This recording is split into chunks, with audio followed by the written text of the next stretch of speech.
Folks, welcome back again after a while to Global Leadership Perspectives. And today I would want to begin by looking at what is hitting the headlines today in Kenya in terms of hashtag reject finance bill 2024. We have seen trends, we have seen things that have never been seen before arising, especially from this special group of people, Gen Zs. And the Gen Zs have been in the rampant, and they have been very vocal, and they are vocal, airing their views and their thoughts and their opinions concerning the finance bill that has been proposed and is underway in the parliament, where laws are enacted to be subsequently enforced. And so today, yes, as a clergyman, I would want to make it very clear, and for some given reasons, that I support this this clerical call of rejecting this bill, not necessarily even amending it, but the best thing is to completely put it aside and probably begin afresh if really the government want to have some of the aspects in the bill passed. And I want to say that, it is very interesting that the people of Kenya were actually, to some especially the older generation, a little bit surprised with the event of things. But you know what? Things happens different, and this time round, it is the young generation. And you know what? This is what actually we should even understand, that the government, essentially, it is there to serve the people. It is there to offer services to mwananchi. And that is the sole existence, the sole purpose of any given government, to ensure that at least there is a sufficient environment whereby the common mwananchi can at least access the basic needs. And if this can happen, I want to believe that indeed there will be no much more problems. And also, I'm looking at it in the sense that there should be a reciprocal kind of relationship between the government and also the citizens. That means there are things, yes, the citizens are obliged to do, and also there are things that the government is obliged to do. And so this kind of relationship should be able to help a country like Kenya to really coexist. I mean, to live, the people within it to live, to survive, and to be able to be assured even of their tomorrow. And so the young people, the Gen Zs, they have come out clearly, loud and clearly.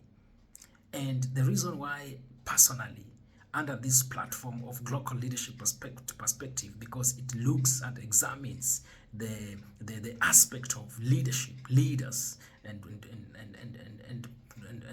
come up with suggestions and proposals that probably that can help change things.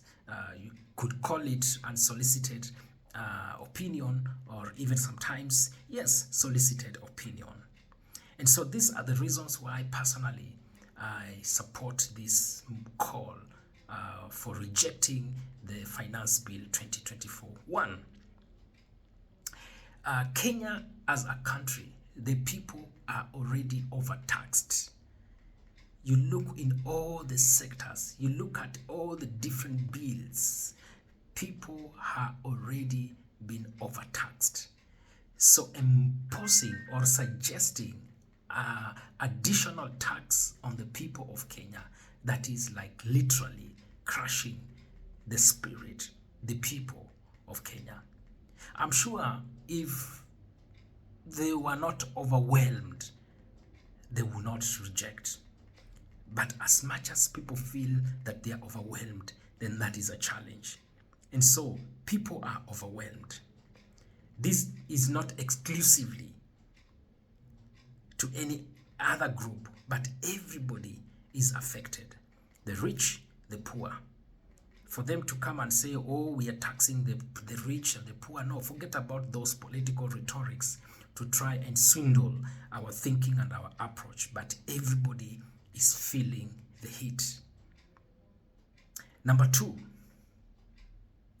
at least there could be, yes, creation of jobs.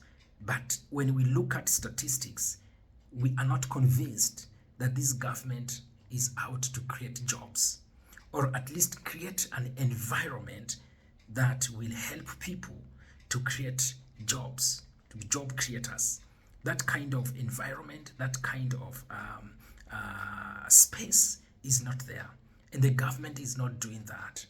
Probably they are preoccupied with other things that they feel they are of priority. But in my view, as I said earlier on from onset, the government is there to serve the people of Kenya. And the government has to provide jobs to the young people. There's no way somebody finished Form 4, he come and sit there with the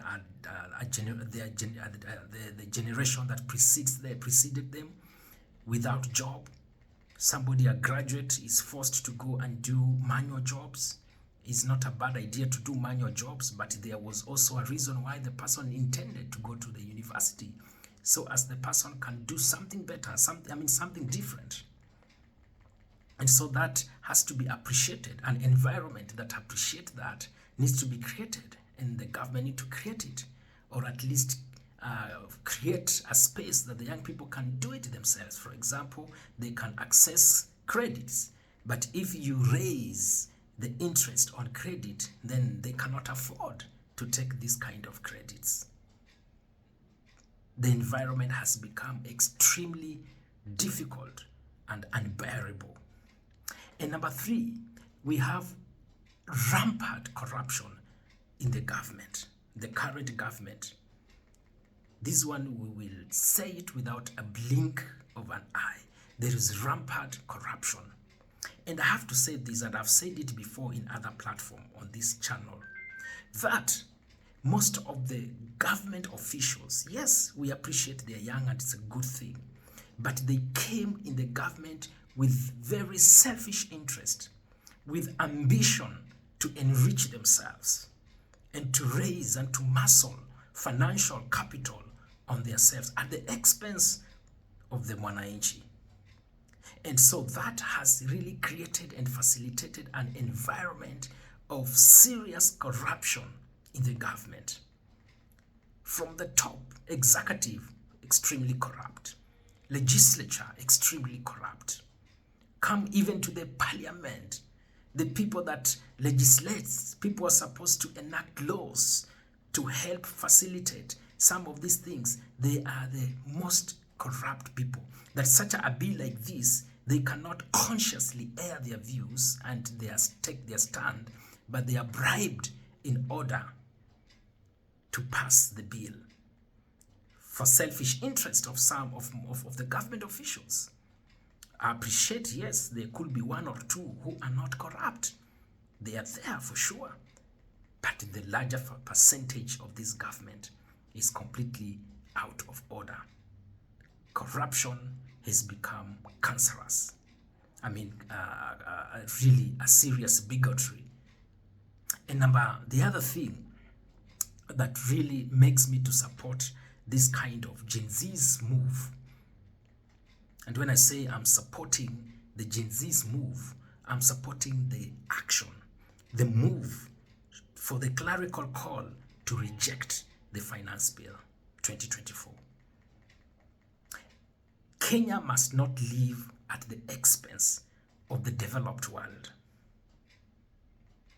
Because some of these laws, I know you may not understand me, but for you who have a keen eye on leadership, economics, politics, you will understand some of the some of the things that are being created. They are created at with the influence of the so-called the superpowers because of their interest.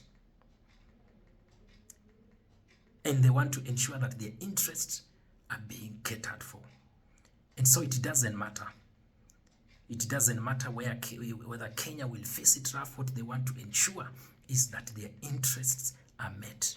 That's a big subject. I cannot dive into it today and we finish. But it is a factor.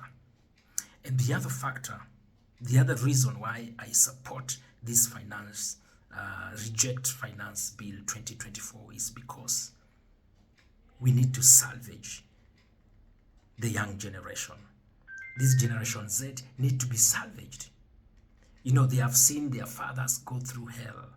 They have seen their fathers go through difficult time, living under a threat.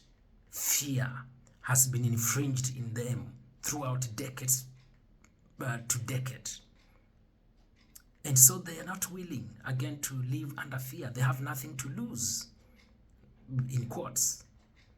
What they want is that they want their space respected, and they want the government to offer services. They want the current government to deliver on their promises and really to serve the people of Kenya. And so that's why they will continue really to arise, and they are in order. Because I want to finish by what the Constitution tells us in chapter 1, article 1. The power, the sovereignty is in the hands of the people. So when these people in parliament who are being corrupted, left, center, right, to vote for the finance bill, they are there because the kind of the power that they are exercising in parliament has been donated to them by their people in different constituencies. And so they need to respect that. And this government has to listen to people. Anybody who refuses to listen, that person is just a matter of time. They're going to break. And so the government has to listen, and they have to change their ways. I know some of these things are extremely deep, it's difficult, but they rather do it because this thing, it is going to take different trajectories, different global political interest. People are going to venture into it, and it's going to be difficult for the government. But having said that, Finance Bill 2024 must be toppled. The King bless you.